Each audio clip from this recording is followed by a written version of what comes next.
મોરબીથી કે જ્યાં હાલ જોખમી મુસાફરીનો વિડીયો વાયરલ થયો છે। અકસ્માતની અનેક ઘટનાઓ બની છે, છતાં પણ પ્રશાસન હાલમાં તો નિંદ્રાધીન જોવા મળી રહ્યું છે। અકસ્માતની ઘટના બાદ મોરબીના હળવદમાં બાળકોના જીવન સાથે રમતનો આ વિડીયો વાયરલ થયો છે, છતાં પણ પ્રશાસન ઊંઘતું છે।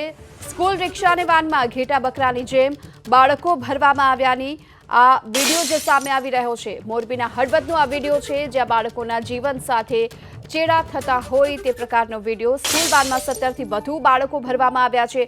સ્કૂલ રિક્ષામાં પણ 10થી વધુ બાળકો ભર્યાનો આ વિડીયો વાયરલ થઈ રહ્યો છે। આ દ્રશ્યો જુઓ આપ કે કયા પ્રકારે બાળકોના જીવન સાથે રમત રમવામાં આવી રહી છે।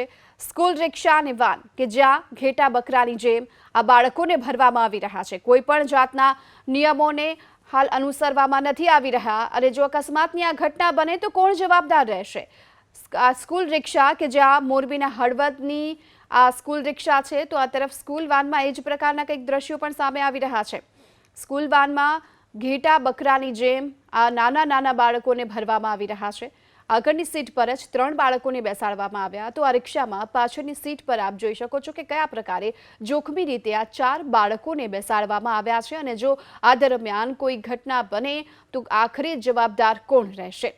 અકસ્માતની આ પ્રકારની ઘટનાઓ સામે આવી ચૂકી છે, અને આ પ્રકારના વિડીયો પણ અનેક સામે આવી ચૂક્યા છે, છતાં પણ પ્રશાસન નિંદ્રાધીન જોવા મળી રહ્યું છે। એવામાં આશાએ રાખીએ કે એબીપી અસ્મિતાએ આજે દ્રશ્યો પ્રસારિત કર્યા છે, તેને જોઈ પ્રશાસન જાગે અને આ પ્રકારે બાળકોના જીવ સાથે રમત રમતા આજે નિયમોને નેવે મૂકતા જે ચાલકો છે, એ પછી રિક્ષા ચાલક હોય કે વાન ચાલક, તેમની સામે કાયદેસરની કાર્યવાહી કરવામાં આવે એ પણ એટલી જ જરૂરી છે। આ દ્રશ્યો અમે એટલા માટે જ બતાવી રહ્યા છે જેથી કરી પ્રશાસનની ઊંઘ ઉડે અને આ પ્રકારના જે નિયમોને નેવે મૂકી બાળકોના જીવ જોખમમાં મૂકી રહ્યા છે એવા આ ચાલકો સામે કાયદેસરની કાર્યવાહી થાય એ જરૂરી છે।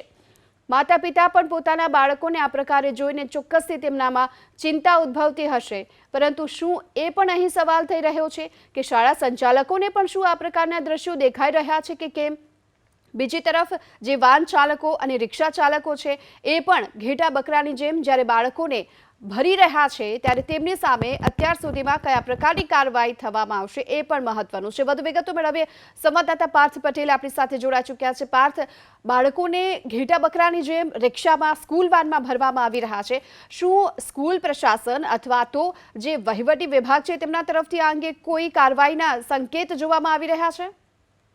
અત્યાર સુધીમાં આ મામલે કોઈ પણ સંકેત જોવામાં નથી આવી રહ્યા, અને આ જે દ્રશ્યોમાં જે વિડીયો દેખાઈ રહ્યો છે એ વિડીયોમાં પણ સ્કૂલ વાન હોય કે સ્કૂલ રિક્ષા હોય તેમાં ઘેટા બકરાની જેમ બાળકોને ભરવામાં આવી રહ્યા છે, અને આ રીતે જોખમી સવારી જે છે એ દ્રશ્યોમાં સામે આવી છે। હળવદ અમદાવાદ જે હાઈવે છે તેના પરથી અનેક ભારે વાહનો, ટ્રક સહિતના જે ભારે વાહનો છે તે પણ પસાર થતા હોય છે, સાથે આ રીતે જોખમી સવારી બાળકોની ક્યાંક ને ક્યાંક અકસ્માત સર્જી શકે તેવા આ જે દ્રશ્યો છે, પરંતુ અત્યાર સુધીમાં તંત્ર દ્વારા આ મામલે કોઈ જ કાર્યવાહી તો આ જે બાળકો છે એ બાળકોને પણ આ રીતે ખીચોખીચ ભરવામાં આવી રહ્યા છે। જોકે આ વિડીયો કઈ સ્કૂલનો છે તે હજી સુધી જાણવા નથી મળી રહ્યું, પરંતુ આ મામલે તંત્ર દ્વારા યોગ્ય તપાસ કરી અને યોગ્ય કાર્યવાહી કરવી જોઈએ તો જ આ જે મામલો છે એ અટકશે, નહીતર ક્યાંક ને ક્યાંક અકસ્માત સર્જાઈ શકે તેવો ભય પણ સતાવી રહ્યો છે। જી પાર્થ, આભાર આપનો આ સમગ્ર માહિતી બદલ। તો આ દ્રશ્યો અનેક સવાલ ઉભા કરી રહ્યા છે કે આખરે બાળકોના જીવન સાથે આ રમત કેમ રમવામાં આવી રહી છે?